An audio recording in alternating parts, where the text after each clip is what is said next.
qabsoon kun boqonnaa biraa seenaa jirti. Boqonnaa xiinxala guddaa ga'a. Aarsaa guddaas nu kafalchiisuu danda'a.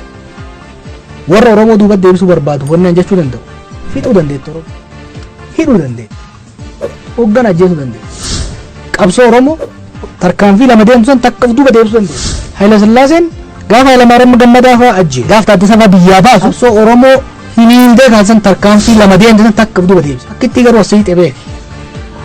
Darguun gaafa Hayilee Fidaa fa'aa fixu. Tarkaanfii takka malee deema. Garuu jala kaa'amne beeki laman jettu. Mallasaan fa'aan hoggana yaa'ii kennu nama tokko keessaa hin dhagaye. Listii baafatanii itti dhufan. Hogganoota Oromoo keessaa eenyu fa'aa ilimineet godhuu qabna kan jedhu. Qabsoo Oromoo hin laamsheessinaa jedhaniiti. Noo daawwatu qabsoon sun lama tarkaanfattee takka duuba deebitee takkitti garuu jaluma buufate. Ammas lama tarkaanfannee jirra.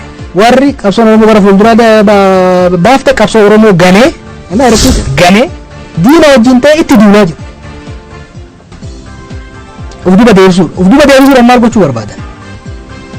Sabboonummaa Oromoo busheessuu barbaadan. Keessaa fi alaan waraanan. Very important. Alaa jigii baafatu. Keessaa jigii baafatu. Keessaa fi alaan waraanan. It's not going to be easy. Garuu tarkaanfii takkitti sana duuba hin deebisan. Wanti ajaa'iba maal seete? Isin kireenya seenaan qabsoo Oromoo kun. Dhaloonni kama dhufuutu walirra hammaata, walirra cimaa dhufe.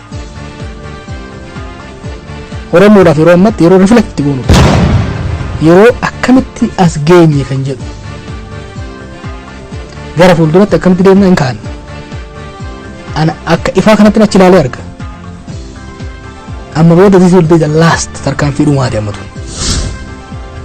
Oromoof hin dabarteef.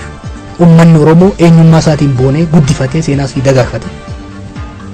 Qe'ee ofiitirratti qabeenya ofiitirratti torban darbee kanatti last week tullu booyyee gurguratanii jiran beeku. Seera biyya kanaa cabseedhee abbaan hangaa federaalaa kan itti barreesse dhiisanii biliyoona 4 gurguratan deematti. Bakka amma jirrurraa duuban deebinu namni keenya rifleeks godhuu danda'u qaba. Bakka irra geenye sirriitti ilaaluu qaba. Gara fuuldura akka deemnuuf immoo sirriitti of qopheessuu danda'u qaba.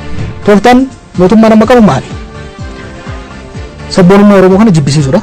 Sabboontoota Oromoo adamsee dhahee cabsee sodaa itti deebisuudha. Duula bal'aa godhaa jiran. It's okay. Irra aanna bakka tokko nama geenya jechuu barbaada.